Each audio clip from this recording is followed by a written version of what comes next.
birgalikda ajoyib bir metodni o'tkazib, o'tirgan mavzularni mustahkamlab olamiz.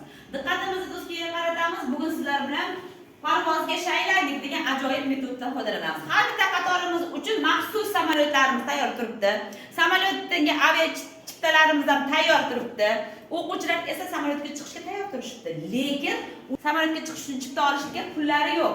Demak, bu yerda o'quvchilarda demak bilet olishga pullari yo'q, lekin nazoratchi aytayaptiki, biletning orqasida savollar bor. Savollarga javob bersanglar, o'quvchilarni samolyotga chiqarish imkoniyatini beradi, deyapti. Demak, har bitta qatordan o'quvchilarga savollar beriladi.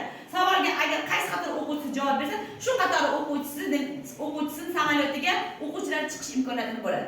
Demak, kassada chiptalarimiz qolmagan paytda tugasa, demak, ko'ramiz natijalar kim, qaysi qator o'z samolyotiga nechta o'quvchi chiqarsa, demak, o'sha qatorimiz g'olib bo'ladi. Birinchi chiptani olaman va chipta orqasidagi savolni o'qiyman. Demak, savolga qaysi qator o'quvchi javob bersa, demak, o'sha o'quvchi o'z qatoridagi samolyotiga o'quvchini chiqarish imkoniyatini beradi. Tushunarlimi? Savolni o'qiyman, diqqat bilan eshiting. Oltin kosada toshib turar, dala husnini ochib turar. Javobi paxta. Paxta. Endi ikkinchi savolni ham eshiting. Ikkinchi savolimiz: Baxtimiz timsoli she'rining muallifi Temur Ubaydulla. Demak, yaxshi. Demak, o'zimizda samolyotimizga bitta o'quvchini chiqaramiz. Qani tez bo'ling. Demak, ular bitta savolga biletni qo'lga kiritishdi.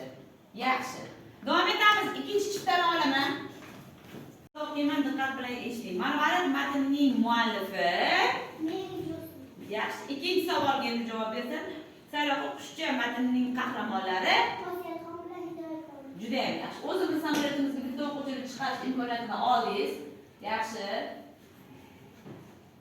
Juda zo'r. Demak, o'rta qatorimizda ikkita o'quvchini chiqarishda davom etamiz. Keyingi chiptadagi savolni o'qiyman, diqqat qiling. Hop, keyingi savolimiz diqqat bilan eshiting. Ahmad Al-Farg'oniy bobomiz qayerda tavallud topganlar? Farg'onada. Yaxshi, ikkinchi savol. Orol dengizi aslida nima? Aslida u ko'l. Juda yaxshi. Demak, o'zimiz samolyotimizga bitta o'quvchini chiqarish imkoniyatini kiritdik. Zo'r. Demak, biz keyingi navbatdagi chiptani savoliga o'tamiz. Diqqat bilan eshiting. Xo'p, demak, keyingi navbatdagi chiptadagi savolni o'qiyman. Qadimda hindlar 4 kishi orqali o'ynaladigan o'yinning nomi birinchi ko'tardi. Rahmatlar. Qadrangi. Juda yaxshi. Ikkinchi savolga ham javob bersin. Uning musiqaga bo'lgan qobiliyati 3 yoshdan boshlagan. Gap haqida Mo'tstar. Ketdik o'zimizni. Demak, samolyotimizga bitta o'quvchini chiqarish imkoniyatini oldingiz, chiqaramiz. Biz esa navbatdagi chipta savoliga o'tamiz. Zo'r. Chiptalarimiz kam qoldi, harakat qilamiz. Hop, keyingi chiptani savolini eshiting. G'aroyib tanlov matnining qahramonlari Zo'ra. Ikkinchi savolni ham eshit. Mehr ko'rsatkiray desanglarga mehrsizlik o'zingni ham qaqshatar degan jumlani qaysi bobomiz aytib berib ketganlar? Juda ham yaxshi. Demak, o'zimizni samolyotimizga bitta o'quvchini parvozga chiqarish tayyorlaymiz. Zo'r. Va keyingi chiptaga o'tamiz. Qani?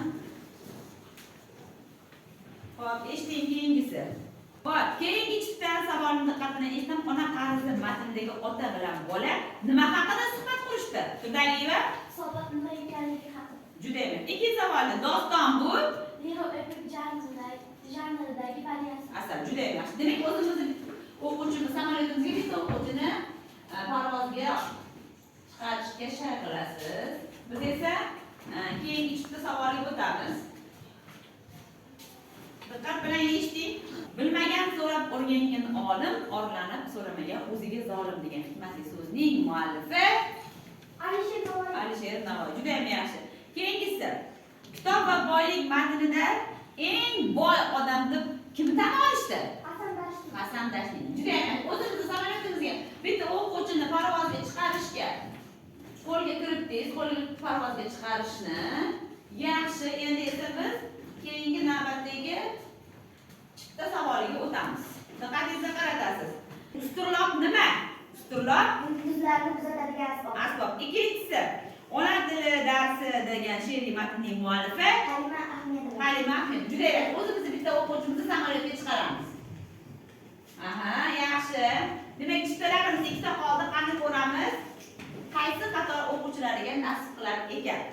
Birinchi savolimiz eshiting. Qanot qoqqan orzular matnining qahramoni Nusratjon. Ikkinchi savolimiz esa Toshbag'ir matnidagi shahardan kelgan, qishloqqa kelgan bolalarning ismi juda ham yaxshi. Demak, bitta o'quvchini samolyotga chiqarish imkoniyatini oldingiz. Parvozga chiqarasiz va oxirgi chiptamiz qoldi. Qani mana shu chipta kimga nasib qiladi? Diqqat bilan eshiting. Chiptadagi birinchi topshiriq, eshiting savoli. Aql ulug'likka etadi payvand, aql sizning doim oyog'ida band degan hikmatli so'zning muallifi Abulqosim Firdavsi. Juda ham yaxshi. Keyingisi, xo'p, O'zbekiston xalq shoiri, dramaturg, tarixchi, yozuvchi va tarjimon deb bizga mashhur bo'lib kelayotgan inson kim haqida ketyapti gap? Xurshid Davron. Juda ham yaxshi. Demak, o'quvchimizni parvozga, samolyotga chiqarishga imkoniyatini qo'lga kiritdik va natijalarga qaraymiz. Demak, birinchi qatorimizda o'quvchilar, demak 5 ta o'quvchini samolyotga chiqarishdi. Ikkinchi qator o'quvchilarimiz 3 ta, oxirgi qatorimizga esa 2 ta o'quvchini nima qilishdi? Samolyotga, savollarga javob berib samolyotga chiqarish imkoniyatini qo'lga kiritishdi. Demak, o'zidan ma'lumki birinchi qatorimiz 5 ta o'quvchini chiqarishib, bugungi musobaqamizning g'olibi bo'lib qoldi.